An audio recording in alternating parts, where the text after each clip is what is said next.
What's up, guys? I'm BTC. The Valorant beta is well underway. They've started to pick up the speed with the patches, making more hero balance changes, updating other things, and adding some quality of life changes to the game. Today, we're going to go over the most recent patch, which has some changes to Omen, Sage, and some other nice updates. So the first thing is with the gameplay and balance with Omen. A couple of changes to his teleport.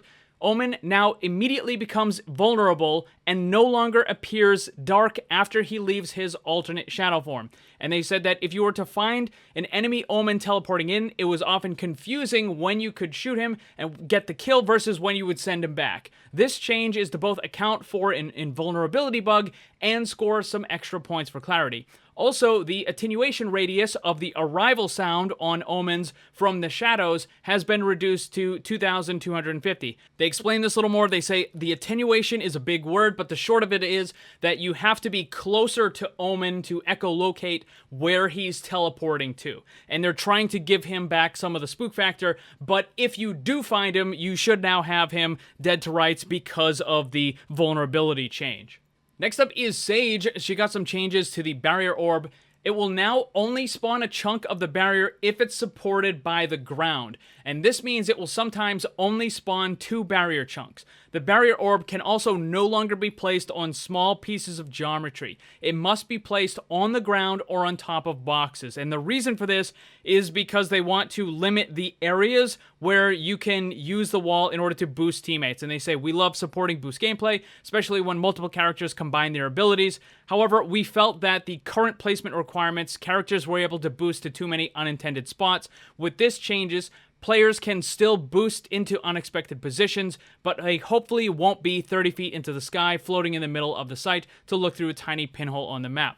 So there are definitely still going to be places where you can use this boost strategy, but they're trying to limit it so that it doesn't get too out of hand. Some other changes, Omen and Breach got some visual updates. They also added some curtains to the top of the double doors on Haven to remove the Sage barrier or boost that allowed players to see through a sliver of the door at the top. So not only are they making changes to the ability itself, but they're also adding in new pieces of environment in order to block off areas that they don't want players to get to or to see through at least. They also fixed an issue with Cypher's camera being placed on the Haven A main boxes, and they fixed a bunch of geometry issues on Haven, Bind, and Split to fix exploits and to help optimize gameplay. They also updated materials on Bind and Haven to make the surfaces more consistent overall, and also changed the color of the arc rates in order to unify visuals overall. And here's the big one, though, the competitive update. They have added a competitive mode and rank matchmaking, and it appears that from the patch notes that it is in the game, it just hasn't been activated yet. So they say that it's to go live in the near future.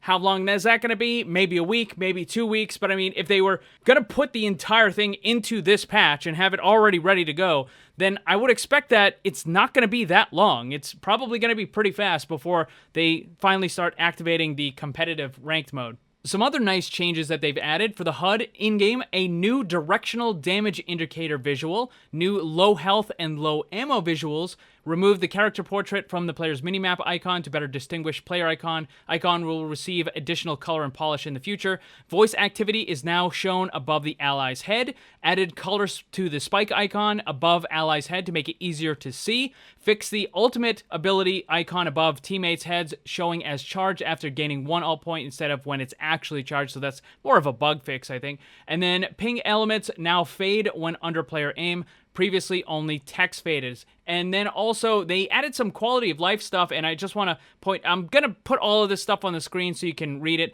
but one of the other quality of life things is players who abandon match-made games or dodge agent selects will now experience penalties that prevent them from queuing for a period of time. Frequent offenders will experience higher queue time penalties. Leaving ruins the match for everyone else and should only be a last resort. Now, as I've been playing the beta, I'm not exactly certain what percentage of games I've seen that have a lever in it, but it definitely seems to happen a decent amount of time, and I think for a couple of reasons. First, it's not ranked, so it's not like you're losing any sort of point system or nothing like that, right? Like, you don't have to worry about that because it's effectively just, you know, a kind of quick play type match. And then the other thing is it's beta, and people don't really care a whole lot about beta, and they treat it as kind of like throwaway games and throwaway matches. So the fact that it's not ranked and it's beta, it was definitely starting to be a little bit of an issue with people leaving matches, but now it looks like they're going to be adding this penalty, so that's definitely going to improve the quality of life for everybody that's playing the game.